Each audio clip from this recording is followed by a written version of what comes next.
ஹல்லேலூயா. எத்தனை பேர் ரொம்ப சந்தோஷமாக இருக்கிறீங்க? சத்தத்தை பார்த்தா ரொம்ப ஹல்லேலூயா. நான் கர்த்தர் நல்லவர்னு சொல்லுவேன், நீங்கள் அவர் கிருபை என்றும் உள்ளதுன்னு சொல்லுவோம்.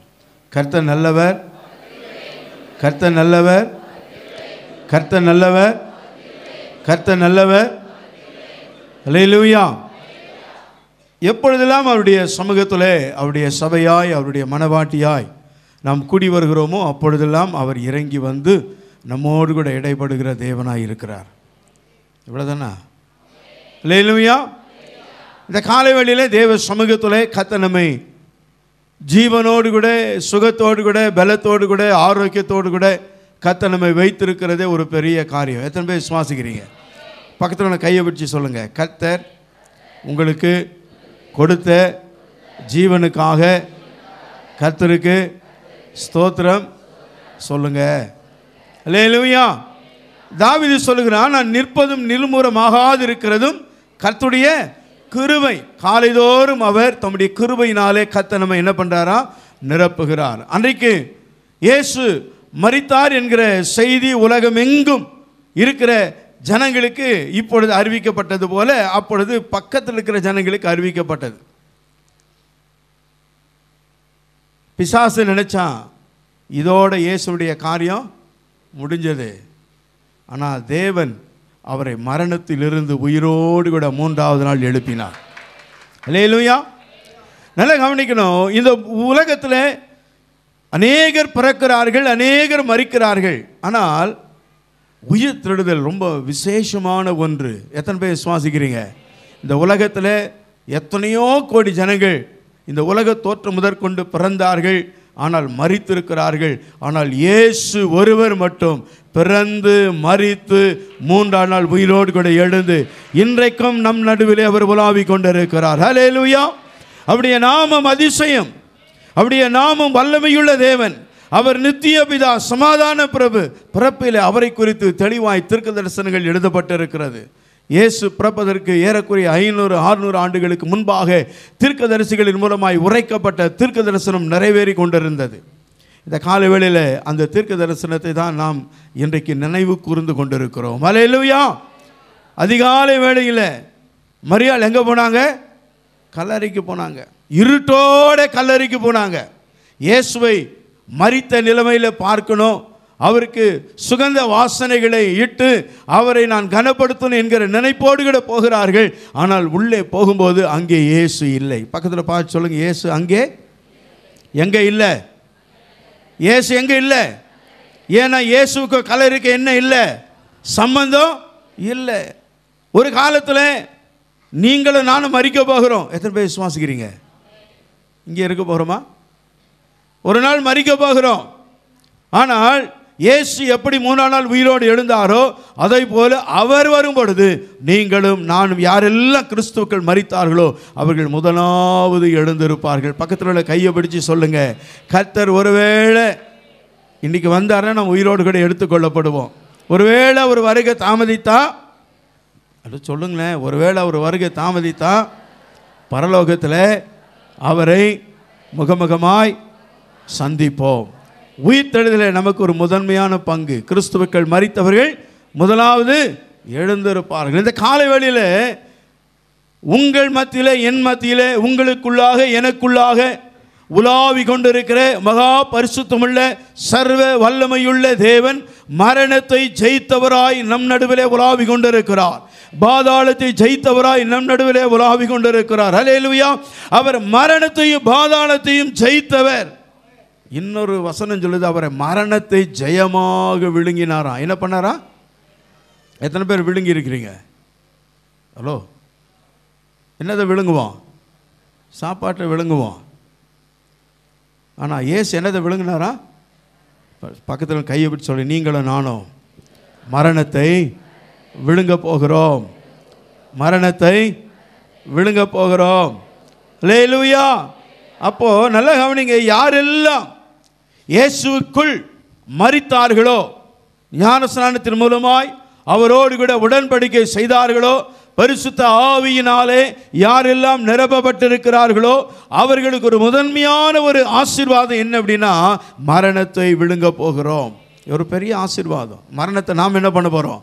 மரணம் நம்ம விழுங்குதுன்னு நினைக்குது. இல்லை, ஒரு காலம் வரும்பொழுது மரணத்தை நாம் ஜெயமாக இயேசு எப்படி விழுங்கினாரோ அதே போல விழுங்கும்படிக்காக தேவன் நம்மை அழைத்திருக்கிறார். ஹல்லேலூயா. மரணத்தை பார்த்து பயப்படாதீங்க. மரணத்தை கூப்பிடுங்க, வா வான்னு கூப்பிடுங்க, அது ஓடி போயிடும். ஹலோ, மரணத்தை என்ன கூப்பிடணும்? பக்கத்தில் பார்த்து சொல்லு, மரணத்தை கூப்பிடுங்க, அது ஓடி போயிடும். ஹல்லேலூயா. ஏன்னா உங்களுக்குள்ளாக எனக்குள்ளாக அந்த மரண சாசனத்தை கர்த்தர் எடுத்து உயிர் தொழுதலை சாயலை தேவன் வைத்திருக்கிறார். எத்தனை பேர் விசுவாசிக்கிறீங்க? எனக்கும் மரணத்துக்கு என்ன இல்லை, சம்பந்தம் இல்லை. என்னை தேவன் உயிர் தொழுதலை சாயலில் என்ன பண்ணியிருக்கிறாரா? இணைத்திருக்கிறார். இந்த ஒரு உணர்வு சபைக்குள்ளா இருக்குமானால் மரணத்தை குறித்த ஒரு பயம் சபைக்குள்ளே இருக்கவே இருக்காது. ஹல்லேலூயா. மரணத்தை நாம் என்ன பண்ண போகிறோம்னா ஜெயிக்க போகிறோம். மரணத்தை நம்ம என்ன பண்ண போகிறோம்? தோற்கடிக்க போகிறோம். மரணத்தை நம்ம என்ன பண்ண போகிறோம்னா அவமானப்படுத்த போகிறோம். ஒரு ஆமென் சொல்லுங்களேன். மரணம் என்ன பண்ணுதுன்னா நம்ம விழுங்கலான்னு எதிர்பார்த்து கொண்டு இருக்கிறது, நம்மை அழிக்க எதிர்பார்த்து கொண்டு இருக்கிறது. ஆனால் மரணத்தை ஜெயித்தவர் எனக்குள்ளா இருக்கிறபடியினாலே, மரணத்தை ஜெயித்தவருடைய சாயலிலே நான் இருக்கிறபடியினாலே, ஒரு ஆமென் சொல்லுங்களேன். யாரெல்லாம் மரணத்தின் சாயலிலே இணைக்கப்பட்டார்களோ அவர்கள் எல்லாரும் உயிர் தெளிதலை சாயலிலே பங்குள்ளவர்களாய் கர்த்தர் மாற்றி இருக்கிறார். அல்லேலூயா, அல்லேலூயா. நான் வேதத்தில் ஒரு சில வசனங்களை இன்றைக்கு தியானித்து கர்த்தருடைய நாமத்தை நான் உயர்த்த போகிறோம். என்னோடு கூட எடுத்துக்கொள்ளுங்கள். லூக்கா சுவிசேஷம் 24ஆம் அதிகாரம்.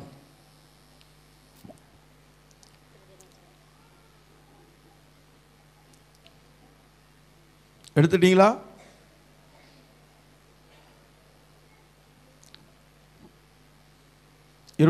வசனத்திலிருந்து ஒருத்தர் வாசிங்க பார்க்கலாம். அப்பொழுது அவர் அவர்களை நோக்கி, தீர்க்கதரிசிகள் சொன்ன யாவையும் விசுவாசிக்கிறதற்கு புத்தி இல்லாத மந்த இருதயம் உள்ளவர்களே. நல்லா கவனிங்க. சீஷர்களை பார்த்து ஆண்டவர் சொல்றார், தீர்க்கதரிசிகள் சொன்ன யாவையும் விசுவாசிக்கிறதற்கு புத்தி இல்லாத மந்த இருதயம் உள்ளவர்களே. யாரெல்லாம் விசுவாசிக்கலையோ அவங்களுக்கு ஆண்டவர் வச்சுக்கிற பேர் என்னன்னா மந்த இருதயம் உள்ளவர்கள். இந்த கால வேளையில் யாரெல்லாம் விசுவாசிக்கிறீங்க? சத்தமா அல்லேலூயா. அப்போ ஆண்டவர் மந்த இருதயம் உள்ள ஜனங்கள் மத்தியிலே இறங்கி வந்து அந்த இருதயத்தை மாற்ற வேண்டும் என்று தேவன் விரும்புகிறார். அல்லேலூயா. ஆண்டவரை நாம் விசுவாசிக்கணும். அவர் உயிர்த்தெழுந்தார் என்கிற அந்த விசுவாசத்தை கர்த்தர் சபைக்கு கர்த்தர் கொடுத்திருக்கிறார். அல்லேலூயா. நல்லகணிகள் இன்னைக்கு கிறிஸ்துவம் வளர்ந்து வருகிறதற்கு காரணம் என்னன்னா இந்த உயிர்த்தெழுதல் தான் இந்த கிறிஸ்துவத்தினுடைய மிக மிக முக்கியமான நம்பிக்கையாக இருக்கிறது. அல்லேலூயா. மற்ற எல்லா மதங்களும் எல்லா மார்க்கங்களும் என்ன பண்ணுதுன்னா உயிர்த்தெழுதலை குறித்து என்ன பண்ணுறதில்ல, பேசுறதில்ல. ஏன்னா அந்த மதங்களை ஸ்தாபித்தவர்கள் தலைவர்கள் யாரும் உயிரோடு கூட எழுந்தவர்கள் அல்ல, அவர்கள் மரித்தவர்கள். ஆனால் இயேசு மட்டும்தான் மரணத்தை ஜெயித்தவர். மரணத்தை ஜெயித்தவர். ஒரு ஆமென் சொல்லுங்க பார்க்கலாம். அவர் மட்டும்தான் உயிரோடு கூட எழுந்திருக்கிறார். ஆகவே தான் இந்த கிறிஸ்தவம் இன்றைக்கும் வளர்ந்து கொண்டு இருக்கிறது. அல்லேலூயா. கடைசி நாட்களிலே சபையிலே தேவன் தம்முடைய ஆவியானவரை ஊற்றி கொண்டிருக்கிறார். அல்லேலூயா. இயேசு இந்த பூமியில் நடந்தபோது செய்த அற்புதங்களை காட்டிலும் அதிசயங்களை காட்டிலும் அவருடைய ஊழியர்களாகி அவருடைய பிள்ளைகளாகி நம்மை கொண்டு கர்த்தர் மேலானவைகளை செய்து கொண்டிருக்கிறார். அல்லேலூயா. இயேசு வாழ்ந்தபோது அநேகரை கர்த்தர் உயிரோடு கூட எழுப்பினார். ஆனால் யாரையெல்லாம் அவர் எழுப்பினாரோ அவர்கள் எல்லாரும் மரித்து போனார்கள். ஆனால் மரணத்தை ஜெயித்த இயேசு மட்டும் இன்றைக்கும் உயிரோடு கூட இருக்கிறார். மரித்தேன் இதோ சதா காலங்களிலும். பக்கத்தில் பார்த்து சொல்லுங்க, இயேசு உயிரோடு இருக்கிறார். அல்லேலூயா, அல்லேலூயா. அதனால தான் நாம் இங்கே வந்திருக்கிறோம் ஆராதிக்க. இயேசு மரித்தவர் என்கிற நிலைமையில் இருப்பாரானால் நாம் அவரை ஆராதிக்க வேண்டிய அவசியம் இல்லை. ஆனால் இயேசு மரணத்துக்கு என்ன பண்ணாரா? ஒரு முற்றுப்புள்ளி வைத்தார். மரணத்தை அவர் ஜெயித்தார். இந்த காலவெளியில் இந்த விசுவாசம் நமக்குள்ளா இருக்க வேண்டும். எத்தனை பேர் விசுவாசிக்கிறீங்க? இந்த விசுவாசம் இல்லைன்னா மந்த இருதயம் உள்ளவர்கள் என்கிற ஒரு பெயரை ஆண்டவர் நமக்கு தரும். நமக்கு ஒரு விசுவாசம் இருக்குது. என்ன விசுவாசம்னா, நான் உயிரோடு கூட எழுந்திருப்பேன், இயேசுவை நான் தரிசிக்க போகிறேன், முகமுகமாய் தரிசிக்க போகிறேன், சிங்காசனத்தில் அவரோடு கூட உட்கார போகிறேன், நித்திய காலமாய் நான் அவருடைய சமூகத்தில் அவரை நான் ஆராதிக்க போகிறேன், அவரை நான் தொழுது கொள்ள போகிறேன். அல்லேலூயா. அங்கே கண்ணீர் இல்லை, கவலை இல்லை, பாடுகள் இல்லை, வேதனைகள் இல்லை, துக்கம் இல்லை. எல்லாவற்றுக்கும் கர்த்தர் மரணத்தின் மூலமாய் ஒரு முடிவை ஏற்படுத்தி வைத்திருக்கிறார். இந்த காலைவெளியில் அருமையான தேவ ஜனமே, மரணத்தை குறித்த பயம் நம்முடைய வாழ்க்கையில் இருக்கவே கூடாது. மரணத்தை சத்துரு விதைத்திருக்கிற அந்த விதையை இயேசுவுடைய உயிர்த்தெழுதலின் மூலமாய் அந்த விதை நம்மிடத்திலிருந்து எடுக்கப்பட்டது. ஹல்லேலூயா. நமக்குள்ளாய் உயிர்த்தெழுதலின் சாயல் இருக்கிறது. நமக்குள்ளாய் உயிர்த்தெழுதலின் சாயல் இருக்கிறது. எத்தனை பேர் விசுவாசிக்கிறீங்க? ஹல்லேலூயா, ஹல்லேலூயா. மாத்திரமல்ல, நாம் தொடர்ந்து வாசிங்க. 26 வாசிங்க. கிறிஸ்து இவ்விதமாக பாடுபடவும், கிறிஸ்து இவ்விதமாக பாடுபடவும், தமது மகிமையில் பிரவேசிக்கவும் வேண்டியதில்லை என்று சொல்லி வேண்டியதில்லையா என்று சொல்லி மோசே முதலிய சகல தீர்க்கதரிசிகளும் எழுதின வேத வாக்கியங்கள் எல்லாவற்றிலும் தம்மை குறித்து சொல்லியவைகளை அவர்களுக்கு விவரித்து காண்பித்தார். நல்ல கவனிங்க. சோர்ந்து போன இயேசு மரித்து விட்டார் என்கிற நிலைமையிலே வேதனையோடு கூட இருந்த, கலக்கத்தோடு கூட இருந்த, கேள்விக்குறியோடு கூட இருந்த அந்த சீஷர்களுக்கு ஆண்டவர் தன்னை வெளிப்படுத்தினார். ஹல்லேலூயா.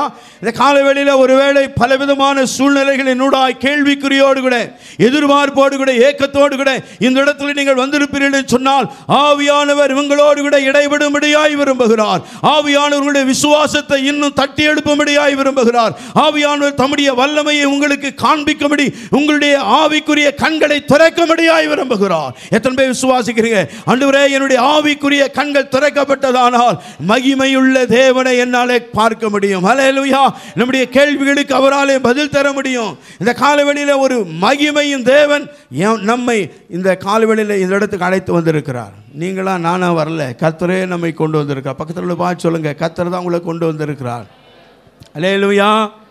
இயேசு எப்படி உயிர் தெழுந்தாலோ அதை போல நானும் உயிர் தெழப் போகிறேன்.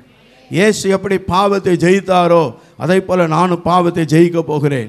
இயேசு எப்படி பிசாசனுடைய தலையை சிலுவையில் நசுக்கினாரோ அதே போல அவனுடைய கிரியைகள் எல்லாவற்றையும் என் கையிலே கர்த்தர் கொடுத்து முடிக்கும்படியாய் வைத்திருக்கிறார். ஹல்லேலூயா. அவர் தலையை நசுக்கிட்டாரு. இப்போ வால் என்ன பண்ணிட்டு இருக்கு? ஆடிட்டு இருக்கு. அந்த வாளையும் கர்த்தர் நம் கையில் கொடுத்து டோட்டலாக நம்மை கொண்டு தான் அவனுடைய கிரியைகளை அழிக்க வேண்டும் என்று விரும்புகிறார். ஆமென். ஹல்லேலூயா. எத்தனை பேர் விசுவாசிக்கிறீங்க? என்னை கொண்டு கர்த்தர் பெரிய காரியங்களை செய்யும்படி ஹல்லேலூயா ஒரு அபிஷேகத்தை என் மேல வைத்திருக்கிறார். என்னுடைய வாழ்க்கையில காணப்படுகிற கேள்விகளுக்கு, சந்தேகங்களுக்கு ஆண்டவர் ஒருவர் தான் பதிலை தர முடியும். ஹல்லேலூயா. ஆண்டவர் ஒருவர் தான் என் கேள்விக்கு பதிலை தர முடியும், என் சூழ்நிலையை மாற்ற முடியும். அங்கலாய்த்து கொண்டிருந்த அந்த சீஷருடைய வாழ்க்கையில ஒரு பெரிய காரியத்தை செய்யும்படி அவர்களோடு கூட அவர் நடந்து வருகிறார். ஹல்லேலூயா. இந்த காலவேளையில நாம் நினைக்கணும், நான் எங்கேயோ தனியா இருக்கிறேன், நான் எங்கேயோ ஓரமா ஒதுங்கி இருக்கிறேன். இல்லை, நீங்கள் தனியாக இருந்தாலும் ஓரமாக ஒதுங்கி இருந்தாலும் உங்களோடு கூட இயேசு இருக்கிறார் என்பதை மறந்து போக வேண்டாம். உங்களை கொண்டு இயேசு செய்ய போகிற காரியங்கள் பயங்கரமாக இருக்க போகிறது. உங்கள் குடும்பத்தில், உங்கள் தனிப்பட்ட வாழ்க்கையில், வேலை ஸ்தலங்களிலே, உங்களுடைய சமுதாயத்தின் மத்தியிலே கர்த்தர் உங்களை கொண்டு செய்ய போகிற காரியங்கள் பயங்கரமாக இருக்க போகிறது. அவர் என்னை கொண்டு காரியங்களை பயங்கரமானவைகளை செய்ய வேண்டுமானால் என்னுடைய ஆவிக்குரிய கண்கள் திறக்கப்பட்டே ஆகணும். என்னுடைய ஆவிக்குரிய கண்கள் திறக்கப்படலைன்னா அவருடைய மகிமை என்னால் பார்க்க முடியாது. இந்த காலவெளியில் இந்த மகிமையை காணும்படி நம்முடைய ஆவிக்குரிய கண்களை திறக்கும்படிக்கு நாம் ஜெபத்தோடு கூட இந்த காலவெளியில் காத்திருக்கும் போது இந்த காலவெளியில் நம்முடைய கண்கள் திறக்கப்பட போகிறது. எத்தனை பேர் விசுவாசிக்கிறீங்க? வேத வசனங்களை நாம் தியானிக்கும் போது நம்முடைய கண்கள் திறக்கப்பட போகிறது. ஆவிக்குரிய கண்கள் திறக்கப்பட போகிறது. ஆவிக்குரிய கண்கள் திறக்கப்படும் போது ஆவிக்குரியவைகளை மட்டும்தான் அது பார்க்கும். ஆவிக்குரிய காரியங்களை மட்டும்தான் அது என்ன பண்ணும்? காணும். ஏன்னு சொன்னா இந்த பூமியிலே பார்க்கிற எல்லாமே ஒரு காலத்திலே அழிந்து போகும். ஆனால் ஆவிக்குரிய கண்கள் திறக்கப்பட்டா அழியாத ராஜ்யத்தை குறித்த தரிசனங்களை தேவன் நமக்கு தருவார். அழியாத ராஜ்யத்துக்குரிய வெளிப்பாடுகளை தேவன் நமக்கு தருவார். ஹல்லேலூயா. வாசிங்க பால 28 வாசிங்க பால. அத்தருணத்தில் தாங்கள் போகிற கிராமத்துக்கு சமீபமானார்கள். அப்பொழுது அவர் அப்புறம் போகிறவர் போல காண்பித்தார். அவர்கள் அவரை நோக்கி, நீர் எங்களுடனே தங்கியிரும், சாயங்காலம் ஆயிற்று, பொழுதும் போயிற்று என்று அவரை வருந்தி கேட்டுக்கொண்டார்கள். அப்பொழுது அவர் அவர்களுடனே தங்கும்படி உள்ளே போனார். அவர்களோட அவர் பந்தி இருக்கையில் அவர் அப்பத்தை எடுத்து ஆசீர்வதித்து அதை பிட்டு அவர்களுக்கு கொடுத்தார். நல்ல கவனிங்க. அப்பத்தை எடுத்து ஆசீர்வதித்து அதை பிட்டு கொடுத்தார். அப்போ தேவனுடைய வார்த்தைக்கு அடையாளமாய் சொல்லப்படுகிறது. ஒரு ஆமென் சொல்லுங்க பார்க்கலாம். எப்பொழுதெல்லாம் கர்த்தருடைய வார்த்தை, நல்லா கவனிக்கணும், எப்பொழுதெல்லாம் கர்த்தருடைய வார்த்தை நமக்காக கொடுக்கப்படுகிறதோ, ஊழியர்கள் மூலமாய் கொடுக்கப்படுகிறதோ, அந்த வார்த்தைகளை நாம் பெற்றுக்கொள்ளும் போது என்ன நடக்குது? அடுத்த வசனம் வாசிங்க பார்க்கலாம். அப்பொழுது அவர்களோட அவர் பந்தி இருக்கையில் 31 வாசிங்க. அப்பொழுது அவருடைய கண்கள் திறக்கப்பட்டது. ஹல்லேலூயா. எப்பொழுது நம் அப்பத்தை நம் கையிலே வாங்குகிறோமோ அப்பொழுது நம்முடைய ஆவிக்குரிய கண்கள் திறக்கப்படும்.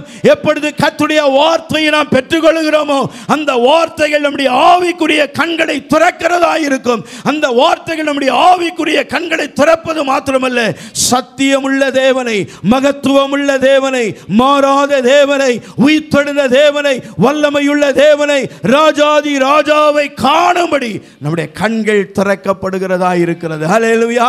அப்பொழுது அவருடைய கண்கள் திறக்கப்பட்டது. வாசிங்க பார்க்கலாம். அவரை அறிந்தார்கள், உடனே அவர் அவர்களுக்கு மறைந்து போனார். நல்லா கவனிங்க. அவரை அறிந்தார்கள். ஆமென் சொல்லுங்களேன். எப்போது நாம் அவரை அறிகிறோமோ நம்மளை தனியாக விட்டுட்டு என்னை பார்த்துட்டு இல்லை, இப்போ நான் உன் கூட தான் இருக்கிறேன், நீ கவலையே படாத. ஒரு ஆமென் சொல்லுங்களேன். ஆவிக்குரிய கண்கள் திறக்கப்பட்டா எந்த மனிதனுடைய ஆவிக்குரிய கண்கள் கர்த்தரினோடு கூட இருக்கிறார் என்கிறதை காணும்போது, என்கிறதை அறியும் போது, என்கிறதை உணரும் போது கர்த்தர் என்ன பண்றாரா, நம்ம விட்டு தானே விலகிறார். ஏன்னா அவர் ஆவியாய் இருக்கிற தேவன். ஹல்லேலூயா. அவர் எங்கும் வியாபித்திருக்கிற தேவன். ஆண்டவர் சொல்றார், நான் உன்னை விட்டு விலகுவதும் இல்லை. பக்கத்தில் பார்த்து சொல்லுங்க. ஆண்டவர் சொல்றாரு, நான் உன்னை விட்டு விலகுவதும் இல்லை, உன்னை கைவிடுவதும் இல்லை. அல்லேலூயா. எத்தனை பேருடைய வாழ்க்கையில் இன்னைக்கும் ஆராதனைக்கு வரும்போது வீட்டில் இருக்கும்போது ஆண்டவரே எனக்கு அது பண்ணுங்க, இது எதெல்லாம் குழந்தைத்தனம், அதெல்லாம் தூரம் தூக்கி எறிஞ்சிருங்க. நம்மெல்லாம் வளர்ந்துருக்கிறோம். ஆமென் சொல்லுங்களேன். அழுவதற்காக கர்த்தர் நம்மை அழைக்கல, ஆனந்தமாய் வாழ்வதற்காக கர்த்தர் நம்மை அழைத்திருக்கிறார். வேதனையோடு கூட இருப்பதற்காக கர்த்தர் நம்மை அழைக்கல. ஒரு காலத்தில் நான் வேதனையோடு கூட இருந்தது உண்மைதான். நான் குழந்தையாக இருந்தபோது நான் ஆவிக்குரிய வாழ்க்கையில் அப்போதான் பிறந்திருக்கிறேன், ரட்சிக்கப்பட்டிருக்கேன், ஞானஸ்நானம் எடுத்திருக்கிறேன். 1 வருடம் 2 வருடம் ஒருவேளை நம்முடைய வாழ்க்கையில் நாம் அங்கலாய்க்கலாம், அழலாம். ஆனால் வளர்ந்தவர்களாக இருக்கும்போது நாம் அழுவதற்காக இல்லை, அந்த ஆனந்தத்தை அனுபவிப்பதற்காக தேவனமே அழைத்திருக்கிறார். அல்லேலூயா. இன்னும் சிலரை பார்த்தீங்கன்னா அழுதுகிட்டே இருப்பாங்க. இன்னும் ஆண்டவரே எனக்கு இதை தாங்க, அதை தாங்க, இதை இப்படி பண்ணுங்க, அப்படி பண்ணுங்க. அதெல்லாம் இல்லை. ஆண்டவருக்குள்ளே நம்ம வந்துட்டோன்னா அவர் நம்முடைய தேவைகளை சந்திக்கிறவராக இருக்கிறார். அல்லேலூயா. குழந்தைகளுக்கு நான் ஒரு சில காலங்களில் தான், ஒரு குறிப்பிட்ட ஆண்டுகள் தான் அவங்க கேட்கறத நம்ம வாங்கி கொடுக்குறோம். 50 வயசு ஆயிடுச்சு பிள்ளைக்குன்னு வச்சுங்களேன். தகப்பனாருக்கோ தாய்க்கோ 80 வயசு ஆயிடுச்சு. அப்போ போய் எனக்கு இது வேணும்னு கேட்டால் வாங்கி கொடுப்பாங்களா? இல்லை. ஏன்னா உங்களுக்கு என்னத்தை கொடுத்துட்டாங்க? சம்பாதிக்க. உங்களுடைய வாழ்க்கையில் நீங்கள் தனிமையாக நின்று உங்களை, உங்கள் குடும்பத்தை நடத்துவதற்கு உங்களுக்கு அவர்கள் கற்றுக் கொடுத்து விட்டார்கள். தொடர்ந்து அவர்களோடு கூட இருந்தாலும் நாம் தான் குடும்பத்தை என்ன பண்ணுறோம்? நடத்துகிறோம். அதே போல தான் கர்த்தர் நமக்கு கற்றுக் கொடுத்து விட்டார். வேத வசனத்தை எப்பொழுது நம் கையிலே கர்த்தர் பிட்டு கொடுத்தாரோ அதோடு கூட நம்முடைய வேலை முடிஞ்சது, அவருடைய வேலை முடிஞ்சது. அதை எடுத்து பயன்படுத்துவது நம்முடைய கரத்தில் இருக்கிறது. ஹல்லேலூயா. வாக்கு தத்தங்கள் எல்லாம் கிறிஸ்து இயேசுக்குள் எப்படி இருக்குதா? ஆம் என்றும் ஆமேன் என்று இருக்கு. அந்த வசனத்தை நம்ம என்ன பண்ணணுமா? பிடித்து கொள்ளணும். இப்போ இயேசு உயிரோடு கூட எழுந்தது உண்மை. எத்தனை பேர் விசுவாசிக்கிறீங்க? இவ்வளோதானா? இந்த பக்கம் ஒன்றுமே வரலையே. வாலிப பிள்ளைகள் எல்லாம் இயேசு உயிர் தெழுந்தது உண்மையா இல்லையா? வாயை திறந்து ஒரு ஆமேன்னு சொல்லுங்களேன். அல்லேலூயா. ஏன் அப்படின்னா நல்லா கவனிக்கணும். வாக்குத்தத்தங்கள் எல்லாம் கிறிஸ்து இயேசுவுக்குள் எப்படி இருக்குதா? ஆம் என்றும் ஆமேன் என்று. இந்த வசனத்தை நம்ம கையில் கர்த்தர் கொடுத்துட்டார், பிட்டு கொடுத்துட்டாரு. இதை நம்ம என்ன பண்ணணும்? உட்கொள்ளணும். வசனத்தை நாம் உட்கொள்ளணும். வசனத்தை உட்கொள்ளும் போது அந்த வசனம் இறைமையை சொல்றார், கர்த்தருடைய வார்த்தை என் எலும்புகளுக்குள்ளாய் அடைபட்டு எரிகிற அக்கினியை போல இருந்தது. அந்த வார்த்தை நம்ம என்ன பண்ணுமா? எழும்ப செய்யும். அந்த வார்த்தை நமக்கு விரோதமாக எழும்புகிற சத்துருடைய கிரியைகளை அழிக்கும்படியான வார்த்தை எனக்குள் இருக்கிறது. வார்த்தையாக இயேசு எனக்குள் இருக்கிற. எத்தனை பேர் விசுவாசிக்கிறீங்க? அல்லேலூயா. அவர் கல்லறையில் இல்லை. ஒரே ஒரு நாள் மரியாள் போய் பார்க்குற அந்த கல்லறை, இயேசு இல்லை. திரும்ப அடுத்த நாள் போய் பார்க்குறா, இயேசு இல்லை. இந்த வருஷம் போய் பார்க்குறா, இயேசு இல்லை. ஏன்னா அவர் உயிரோடு எழுதிச்சிட்டார். நம்ம நிறைய நேரத்தில் எங்கே போய் தான் இயேசுவை பார்க்குறோம்? கல்லறையில் போய் பார்க்குறோம். இன்றைக்கி அவர் எனக்கு செய்வாரா, இன்றைக்கி அவரை பார்க்கலாமா? இல்லை, அவர் உயிரோடு எழுந்துட்டார். எப்போது நம்முடைய ஆவிக்குரிய கண்கள் திறக்கப்படுகிறதோ அப்பொழுது அவரை முகமுகமாய் நம்மாலே காண முடியும். ஹல்லேலூயா. வார்த்தையின் மூலமாய் அவர் நம்மோடு கூட இடைபடுவார். வார்த்தையின் மூலமாய் அவர் நம்மோடு கூட வெளிப்படுவார். தம்முடைய இரக்கத்தையும் தம்முடைய தயவையும் தம்முடைய அன்பையும் தம்முடைய வல்லமையும் தம்முடைய மகிமையையும் அவர் நமக்கு வெளிப்படுத்துகிற தேவனாய் இருக்கிறார். ஹல்லேலூயா. இயேசு உயிரோடு கூட எழுந்தார். ஆமென் சொல்லுங்க பார்க்கலாம். இயேசு உயிரோடு கூட எழுந்தது உண்மையானால் நானும் உயிரோடு கூட எழும்ப வேண்டும் என்று தேவன் விரும்புகிறார். ஹல்லேலூயா. ஒரு வசனத்தை வாசியுங்கள். 119 சங்கீதம் 25 வசனத்தை ஒருவர் எடுத்து வாசிங்க பார்க்கலாம். 119 சங்கீதம். என் ஆத்துமா மண்ணோடு ஒட்டி கொண்டிருக்கிறது. தாவீது சொல்லுகிறான், என் ஆத்துமா மண்ணோடு ஒட்டி கொண்டிருக்கிறது. மண்ணோடு ஒட்டி கொண்டிருக்கிறது. நல்லா கவனிங்க. ஆத்மா எங்க இருக்குதா? சரீரம் தான் மண், ஆத்மாவும் மண்ணு தான். ஆத்மா எங்க ஒட்டி கொண்டு இருக்குதா? மண்ணோடு ஒட்டி கொண்டு இருக்குது. ரட்சிக்கப்பட்டான், கர்த்தரை ஆராதிக்கிறவன் தான், கர்த்தருடைய நாமத்தை தொழுது கொள்ளுகிற இந்த தாவீது தான், கர்த்தர் தான் இவனை ஆடுகளை மேய்த்து கொண்டிருந்தவனை அரசனாக உயர்த்தினார். ஆனால் அவன் சொல்றான், ஆண்டவரே என் ஆத்துமா மண்ணோடு ஒட்டி கொண்டிருக்கிறது. எத்தனை பேர் சொல்ல முடியும்? மண்ணோடு என் ஆத்மா இன்னும் ஒட்டி கொண்டிருக்கிறது. உலகத்தோடு ஒட்டி கொண்டிருக்கிறது. உலகத்தின் காரியங்களோடு ஒட்டி கொண்டிருக்கிறது. உலகத்தின் ஆசா பாசங்களோடு கூட ஒட்டி கொண்டிருக்கிறது. இந்த உலகத்தில் காணப்படுகிற சிற்றின்பங்களோடு கூட என் ஆத்மா ஒட்டி கொண்டிருக்கிறது. இந்த கால வேளையில் எத்தனை பேர் அதை உணர்வோடு கூட அறிக்கை செய்கிறோமோ அவருடைய வாழ்க்கையில கர்த்தர் உயிர் மீட்சியை தர அவர் உண்மையுள்ள தேவனாய் இருக்கிறார். தாவீது சொல்றான், ஆண்டவரே என் ஆத்மா மண்ணோடு ஒட்டி கொண்டிருக்கிறது. வசனத்தின்படி என்னை உயிர்ப்பியும். உமது வசனத்தின்படி என்னை உயிர்ப்பியும். எல்லாம் சொல்லுங்க பார்க்கலாம். உமது வசனத்தின்படி என்னை உயிர்ப்பியும். அப்படியானால் வசனம் தான் நம்மை உயிர்ப்பிக்க முடியும். மண்ணோடு ஒட்டி கொண்டிருக்கிற நம்முடைய ஆத்துமாவை உயிர்ப்பிக்க வேண்டுமானால் இந்த உலகத்தோடு கூட இந்த உலகத்தின் காரியங்களோடு கூட நம்முடைய காரியங்கள் ஒட்டி கொண்டு இருக்குமானால் இந்த காலை வேளையிலே ஆவியானவர் விரும்புகிறது என்னன்னா, உங்களை என்னையும் அந்த காரியத்திலிருந்து உயிர்ப்பிக்க வேண்டும் என்று தேவன் விரும்புகிறார். அல்லேலூயா. எத்தனை பேர் விசுவாசிக்கிறீங்க? நான் இன்னும் உயிர்ப்பிக்கப்படணும். அல்லேலூயா. ஏதோ ஒரு சில காரியங்களை நான் விட்டு இருக்கிறேன், இன்னும் விட வேண்டிய காரியங்கள் ஏராளம் இருக்கிறது. என் ஆத்துமாவிலே என் தேவன் வாசம் பண்ணுகிற அந்த ஆத்துமாவிலே என்ன ஒட்டி கொண்டிருக்கிறது? மண்ணு ஒட்டி கொண்டிருக்கிறது. இந்த உலகம் ஒட்டி கொண்டிருக்கிறது. இந்த உலகத்தின் காரியங்கள் ஒட்டி கொண்டிருக்கிறது. தாவீது சொல்லுகிற, ஆண்டவரே என்னுடைய ஆத்துமா மண்ணோடு ஒட்டி கொண்டிருக்கிறது. உண்மைதான் ஆண்டவரே, என்னை இந்த காலை வேளையிலே உயிர்ப்பியும் ஆண்டவரே. எத்தனை பேர் சொல்ல முடியும்? என்னை உயிர்ப்பியும் ஆண்டவரே. இயேசு உயிர்த்தெழுது உண்மைதான். ஆனால் நீங்களும் நானும் இன்னும் பல காரியங்களிலே இன்னும் இந்த உலகத்தோடு கூட ஒட்டி வாழ்ந்து கொண்டு இருக்கிறோம். நம்மை கர்த்தர் உயிர்ப்பிக்கும்படியாய் நம்மிலே கர்த்தர் தம்முடைய வல்லமையை வைத்திருக்கிறார். கர்த்தருடைய சமூகத்தில் நான் சொல்ல, ஆண்டவரே என்னை உயிர்ப்பியும் ஆண்டவரே. எல்லாரும் சொல்லுங்க பார்க்கலாம். உம்முடைய வசனத்தின்படி என்னை உயிர்ப்பியும் ஆண்டவரே. அல்லேலூயா. வசனத்தின்படி ஒருத்தர் உயிர்ப்பிக்கப்பட்டுட்டா அவர்களை இந்த உலகம் ஒண்ணுமே செய்ய முடியாது. ஆமென் சொல்லுங்க பார்க்கலாம். வசனம் எனக்குள்ள இருந்தா, கர்த்தருடைய வார்த்தை எனக்குள்ள இருந்தா, கர்த்தருடைய உயிர்த்தெழுதலின் வல்லமை எனக்குள்ள இருந்தா, இந்த உலகம் எனக்கு சொந்தம் அல்ல. இந்த உலகத்துக்கு நான் அடிமையானவன் அல்ல. இந்த உலகத்தின் ஆசா பாசங்களுக்கும் இந்த உலகத்தினுடைய மேன்மைகளுக்கும் இந்த உலகத்தினுடைய காரியங்களுக்கும் நான் அடிமை அல்ல. கர்த்தர் என்னை உயிர்ப்பித்திருக்கிறார். எத்தனை பேர் சொல்ல முடியும்? அல்லேலூயா. நாம் உயிர்ப்பிக்கப்பட்டா நம்முடைய வாழ்க்கை வித்தியாசமாக இருக்கும். அல்லேலூயா. சில நேரங்களில் பாருங்கள், நம்ம பார்த்த உடனே ஜனங்க சொல்லுவாங்க, இவங்க பார்த்தா தெரியுது கிறிஸ்டியன்ஸ் மாதிரி இருக்குது. எப்படி எளிதாக ஒட்டியிருக்கிறோம்? இல்லை நாம் நடந்து போகும்போது, ஐயோ கிறிஸ்தவர் வருகிறார், கிறிஸ்தவர் பேண்ட் அடிச்சுட்டா போகிறாங்க. இல்லை, சாயல் எந்த அளவுக்கு நான் வசனத்துக்கு கீழ்ப்படுகிறோமோ, நல்லா கவனிங்க, எந்த அளவுக்கு நான் வசனத்துக்கு கீழ்ப்படுகிறோமோ அந்த அளவுக்கு நம்முடைய முக ரூபம் மாறும். விசுவாசிக்கிறீங்களா? ரூபம் மாறும், நம்முடைய பேச்சு மாறும், நம்முடைய நட மாறும், நம்முடைய உடை மாறும், நம்முடைய காரியங்கள் எல்லாம் மாறிக்கிட்டே இருக்கும். போன வருடம் பார்த்தவர்கள் இன்றைக்கு நம்மை பார்க்கும்போது சொல்லுவாங்க, போன வருஷம் இருந்த மாதிரி இல்லையே, மாற்றம் இருக்குது, ஏதோ ஒரு வித்தியாசம் உனக்குள்ளே இருக்குது.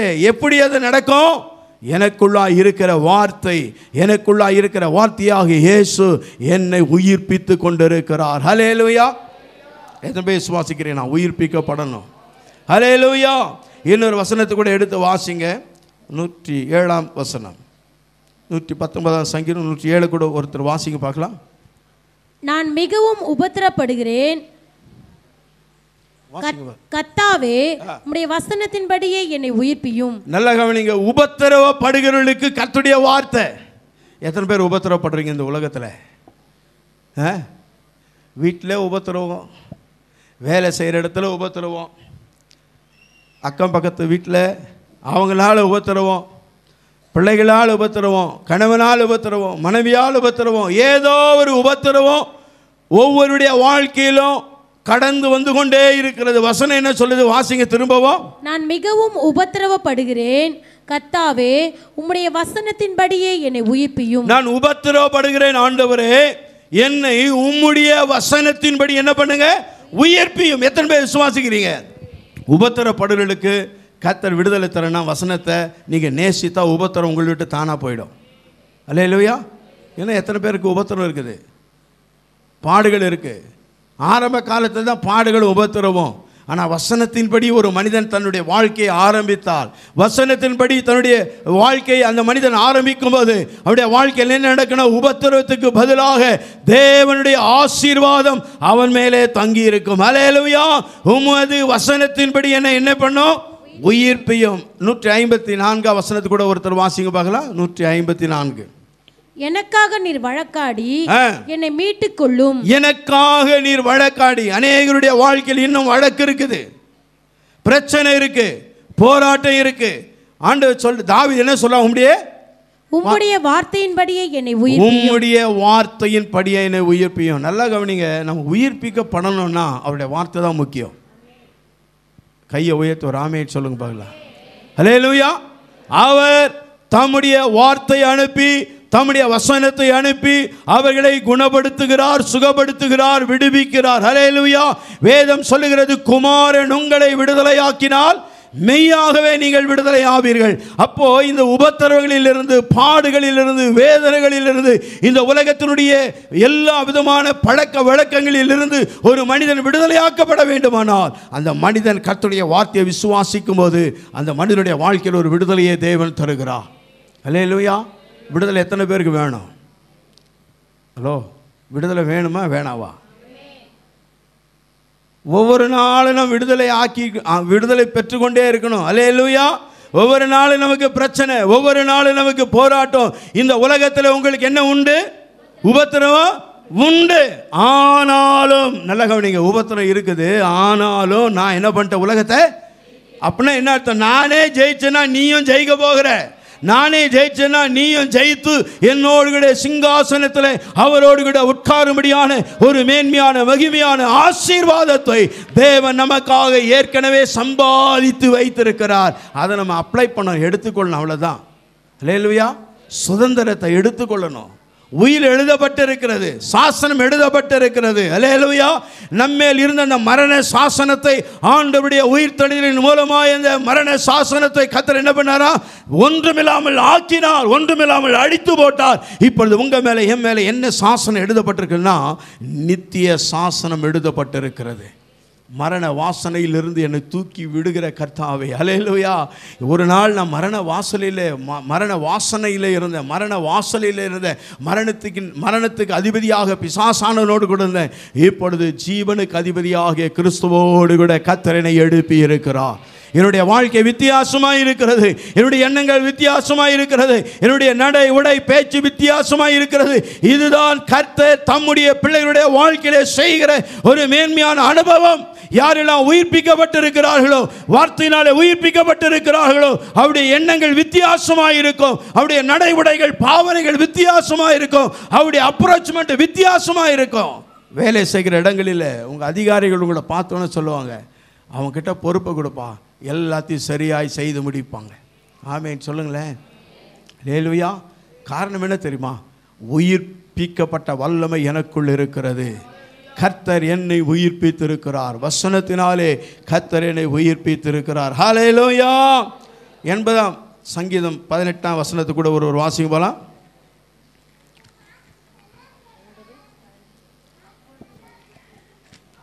அப்பொழுது உம்மை விட்டு பின்வாங்க மாட்டோம், அப்பொழுது உம்மை விட்டு பின்வாங்க மாட்டோம், எங்களை உயிர்ப்பியும், எங்களை உயிர்ப்பியும், அப்பொழுது உமது நாமத்தை தொழுது, அப்பொழுது உமது நாமத்தை என்ன பண்ணுவோம், தொழுதுகொள், எங்களை உயிர்ப்பியும். அல்லேலூயா. ஆமாம், ஒட்டினுக்கிற மண்ணோடு ஒட்டினுக்கிறதெல்லாம் அவரை துதிக்க துதிக்க நான் போயிட்டு வரேன்ட்டு சொல்லிட்டு போகாமல் தானாக போயிடும். இருளானது தானாக விலகும். எப்பொழுது ஒளி அந்த இடத்துல வரும்போது இருள் தானாய் விலகிறது போல இந்த கால வேளையில் வார்த்தை என்கிற கர்த்தருடைய சத்தம் நம்முடைய செவிகளில் தொனிக்கும் போது, அந்த சத்தம் நம்முடைய இருதயத்திலே அது எழுதப்படும் போது நம்முடைய ஆவிக்குரிய வாழ்க்கையில் ஒரு வளர்ச்சி உண்டாகும். ஆவிக்குரிய வாழ்க்கையில் ஒரு மேன்மையான அனுபவத்தை தேவன் நமக்கு தருவார். ஹல்லேலூயா. வேதம் சொல்லுகிறது, பூமிக்குரியவளை அல்ல மேலானவைகளை தேடுங்கள். எத்தனை பேர் விசுவாசிக்கிறீங்க? இந்த காலவெளியில் பூமிக்குரியவைகளை அல்ல மேலானவைகளை தேடும்படி தேவனாகிய கர்த்தர் என்னை அழைத்திருக்கிறார். ஹல்லேலூயா. என்னை அழைத்தவர் பெரியவர், என்னை அழைத்தவர் உண்மையுள்ளவர், என்னை அழைத்தவர் மேன்மையானவர், அவரே என்னை அழைத்திருக்கிறார். ஹல்லேலூயா. அதே சங்கீதம் 119:37 வசனத்துக்கு கூட ஒரு வாசிங்க பார்க்கலாம். கர்த்தாவே, மாயையை பாராதபடிக்கு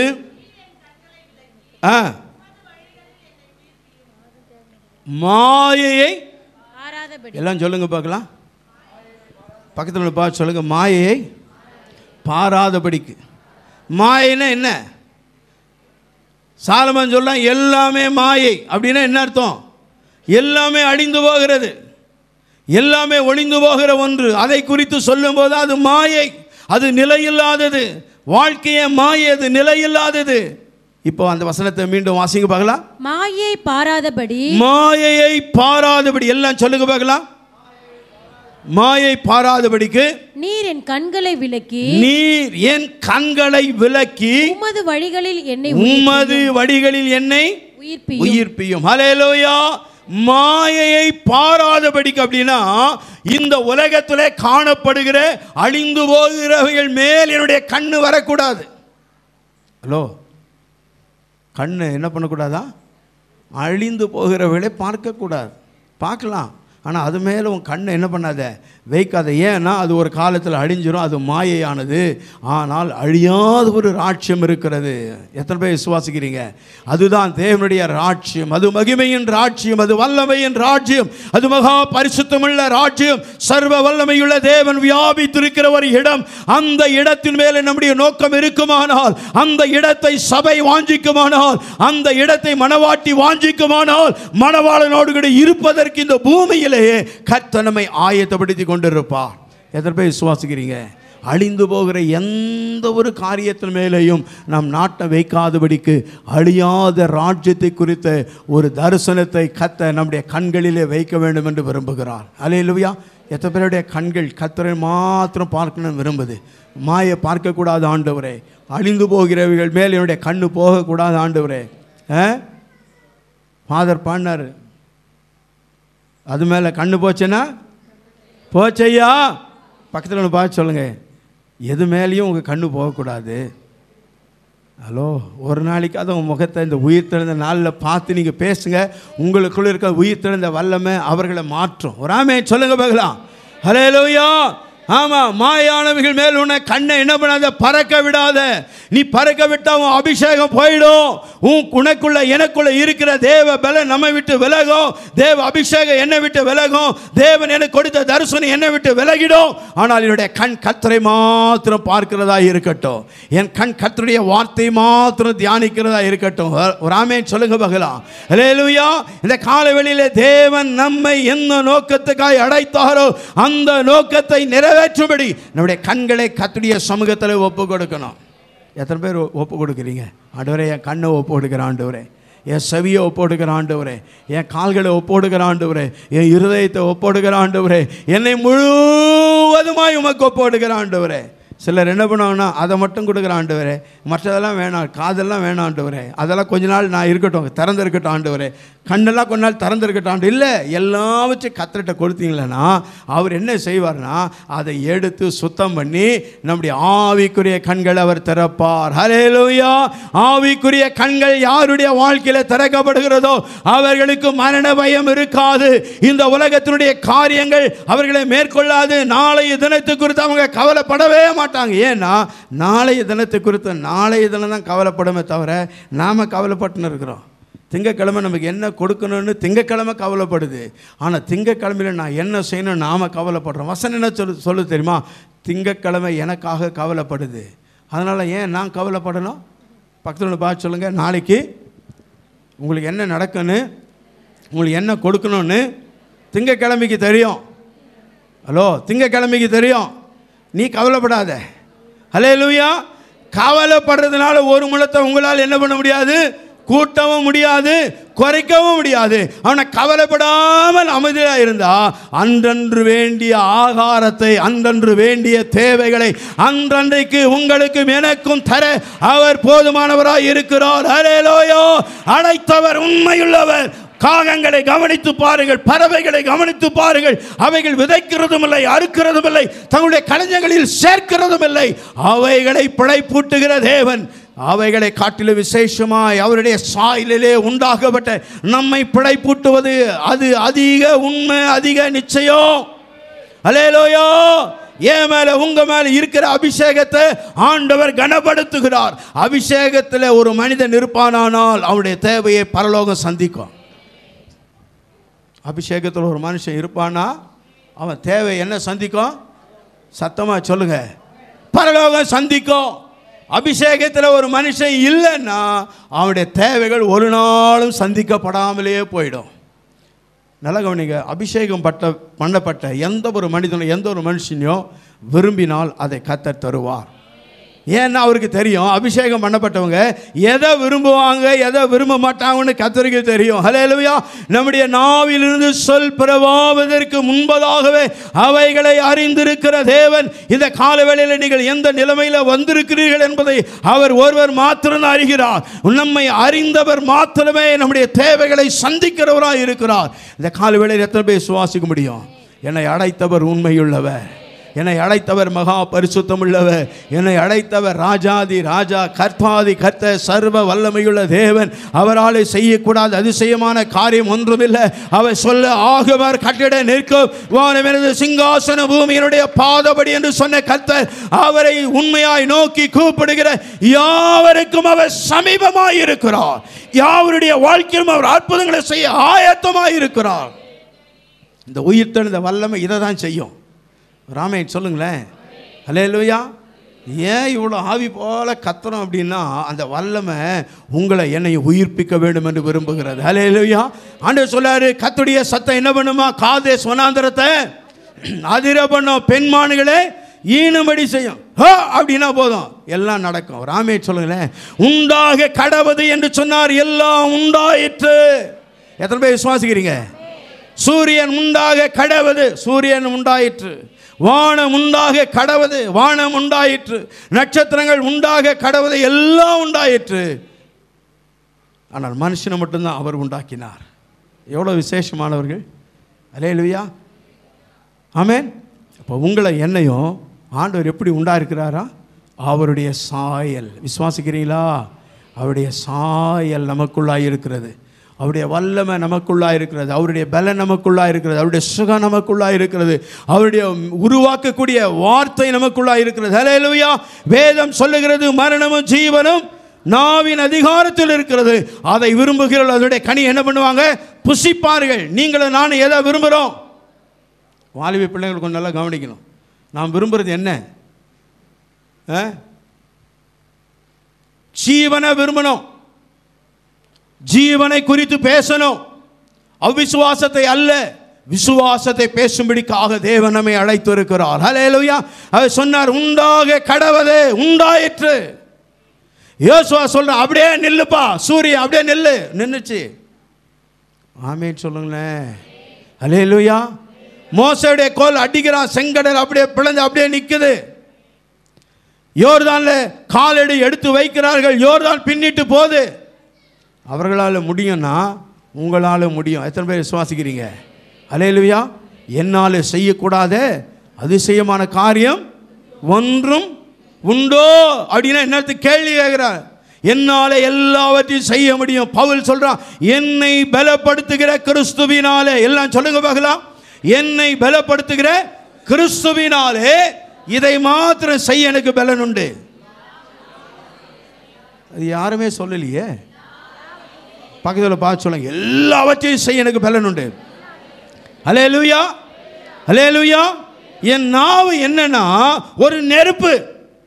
நீ விசுவாசத்தை நீ பேசினா அது அப்படியே விசுவாசத்தில் பத்திக்கின்னு போகும்.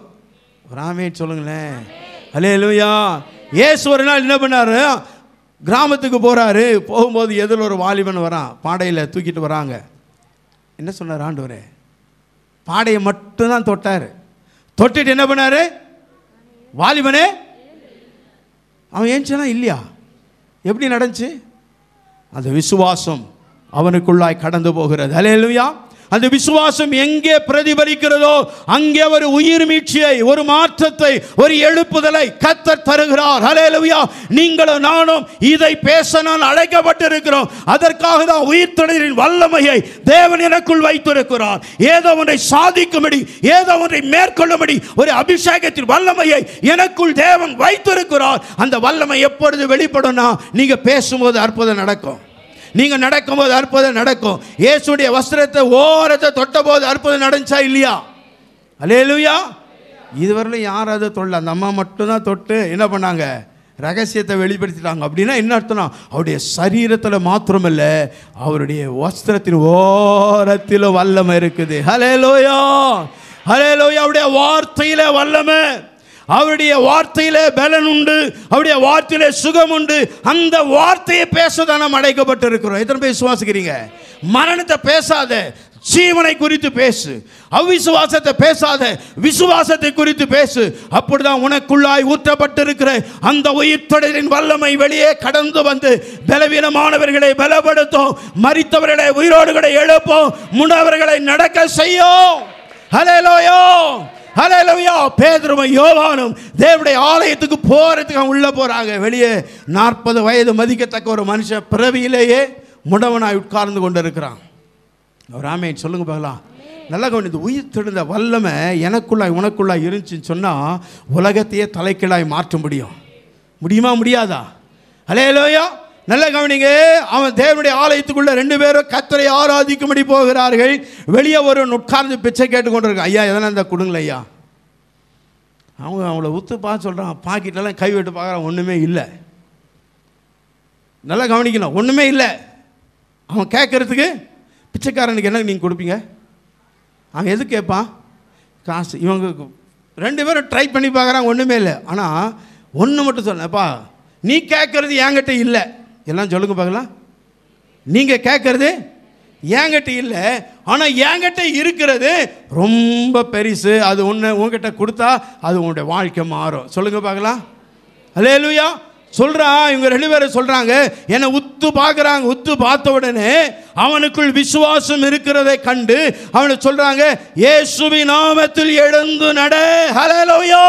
இந்த வார்த்தை விசுவாசமுள்ள வார்த்தை, வல்லமையுள்ள வார்த்தை அவருடைய கால்களிலே கடந்து போகிறது. அவருடைய கால்களிலே காணப்படுகிற கரடுகள் எல்லாம் நீங்கி அவன் எழுந்து குதித்து நடந்தான். கரங்களை தட்டி கத்த கனப்படுத்துவோமே.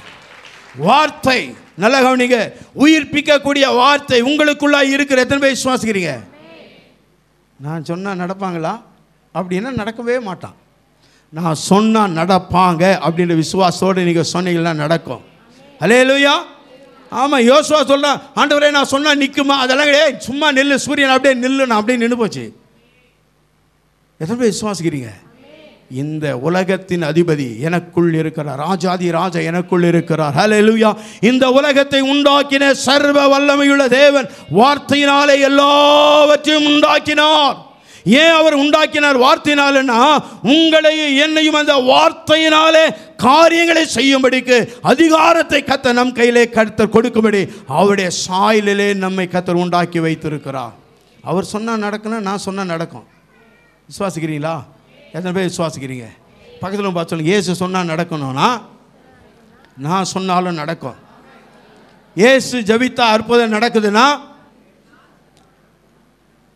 சத்தமாக தான் சொல்லுங்கள். இன்றைக்கி ஒரு நாளைக்கு சொல்லுங்களேன், உங்களை கொண்டு இந்த 25 கர்த்தர் பெரிய காரியங்களை செய்யணும்னு விரும்புகிறாரு. சபையிலே அற்புதங்கள் அதிசயங்கள் தானாக நடக்கணும்னு விரும்புகிறாரு. ஹல்லேலூயா. நீ கிராமத்துக்குள்ளே நடந்து போன அந்த கிராமம் முழுவதும் கர்த்தருடைய சமூகத்தில் கடந்து வர முடியாது. அந்த கிராமத்தை ஆளுகை செய்கிற அந்தகார கிரியைகளை மேற்கொள்ள முடியாத அதிகாரத்தை உயிர்த்தெழுந்த வல்லமை உனக்குள் வைத்திருக்கிறது. உனக்குள் அந்த வல்லமையை கர்த்தர் வைத்திருக்கிறார்.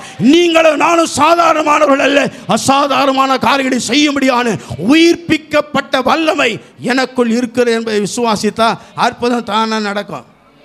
விசுவாசிக்கிறீங்களா?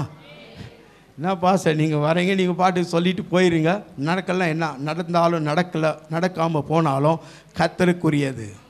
அற்புதத்தை செய்கிறவர் அவர், அதிசயத்தை செய்கிறவர் அவர். நாம் ஒரு கருவிதான். ஹல்லேலூயா. நாம் ஒரு பாத்திரம் தான். ஹல்லேலூயா. இந்த மட்பாண்டத்திலே அந்த மகிமையான அபிஷேகத்தை கர்த்தர் வைத்திருக்க. இந்த சரீரம் என்னன்னா மண்.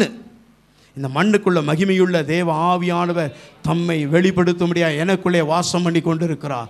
சாவுக்கு ஏதுவான இந்த சரீரங்களை உயிர்ப்பிக்கக்கூடிய வல்லமையை கர்த்தர் எனக்குள் வைத்திருக்க. எத்தனை பேர் விசுவாசிக்கிறீங்க? அப்போ நீங்கள நானும் யாரு? உயிர்ப்பிக்கப்பட்ட வல்லமையை பெற்றவர்கள்.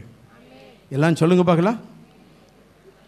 உயிர்ப்பிக்கப்பட்ட வல்லமையை பெற்றவர்கள். ஹல்லேலூயா. அப்ப அந்த உயிர்ப்பிக்கப்பட்ட வல்லமையை யாரெல்லாம் பெற்றிருக்கிறார்களோ அவர்களை கொண்டுதான் கர்த்தர் அற்புதங்களை செய்ய முடியும். அவர்களை கொண்டுதான் இந்த தேசத்தை கர்த்தர் மாற்ற முடியும். அவர்களை கொண்டுதான் நம்முடைய குடும்பத்துக்கு ரட்சிப்பை கொடுக்க முடியும். ஹல்லேலூயா. இந்த உலகத்தில் உப்பாக ஒளியாக கர்த்தர் நம்மை வைத்திருக்கிற காரணம் என்னன்னா, இந்த உலகம் நீங்களும் நானும் இல்லாம ஆசீர்வாதத்தை பெற்றுக்கொள்ளவே முடியாது. எல்லாம் சொல்லுங்க பார்க்கலாம். நீங்களும் நானும் இல்லாம இந்த உலகம் ஆசீர்வாதத்தை பெற்றுக்கொள்ள முடியாது. குடும்பம் ஆசீர்வாதத்தை பெற்றுக்கொள்ள முடியாது. சில நேரங்களில் நம்முடைய குடும்பத்தை நம்ம ஒதுக்கி வைத்துருவான். கவலையே விடாத. ஒரு காலத்தில் ஒன்று கூப்பிட்டு நீ இல்லைன்னா இந்த குடும்பம் அவ்வளோதான் சொல்கிற அளவுக்கு கர்த்தர் நம்மை உயர்த்துவார். என் தலையை கர்த்தர் எண்ணெயால் அபிஷேகம் பண்ணுவார். என் பாத்திரம் நிரம்பி வடைய போகிறது. சத்துருக்கு முன்பாக எனக்கு ஒரு பந்தியை ஆயுதப்படுத்தி வைத்திருக்கிறார். ஹல்லேலூயா. இந்த அபிஷேகத்தோடு கூட, இந்த வெளிப்பாடோடு கூட, இந்த தரிசனத்தோடு கூட நம்முடைய ஊழியத்தை, நம்முடைய வாழ்க்கை பயணத்தை நாம் தொடரும் போது அதிலே கர்த்தருடைய மகிமை வெளிப்படும். நீங்கள் நடக்கும்போது அற்புதம் நடக்கும். உயிர்ப்பிக்கப்பட்ட வல்லமை எனக்குள்ள இருக்குதுன்னு நினைச்சாவே போதும், ஒரு மகிமை நம்மை மூடும். ஹல்லேலூயா. ஹல்லேலூயா. மகிமையின் மேகம் அந்த கால வேளையில் நம்மை நிரப்பிக்கிற எத்தனை பேர் விசுவாசிக்கிறீங்க? ஆண்டவரே என்னை உயிர்ப்பியும் ஆண்டவரே. என் ஆத்துமா மண்ணோடு ஒட்டி கொண்டிருக்கிறது ஆண்டவரே. என் கண்களெல்லாம் இந்த உலகத்தின் மீது நோக்கமாக இருக்கிறது ஆண்டவரே. அவைகளிலிருந்தெல்லாம் ஒரு விடுதலை எனக்கு வேண்டுமே, ஒரு மாற்றம் எனக்கு வேண்டுமே. ஏதோ ஆராதனைக்கு வழக்கத்துக்கும் பழக்கத்துக்குமாக வந்து போகிற ஒரு அனுபவம் எனக்கு வேண்டாம். என்னை கொண்டு பெரிய காரியங்களை செய்ய முடியாத ஒரு அபிஷேகத்தை என் மேல வைத்திருக்கிறேன். அது காலங்களிலே அது பயன்படும்படியாய், அந்த அபிஷேகத்தின் வல்லமை என் மூலமாய் வெளிப்படும்படியாய், அந்த அபிஷேகத்தின் வல்லமை என் குடும்பத்தையும் என் சமுதாயத்தையும் என் தேசத்தையும் அது பற்றி பிடிக்கும் போது அந்த தேசம் உயிர் பெற்ற தேசமாய் மாறும். அல்லேலூயா. எத்தனை பேர் விசுவாசிக்கிறீங்க?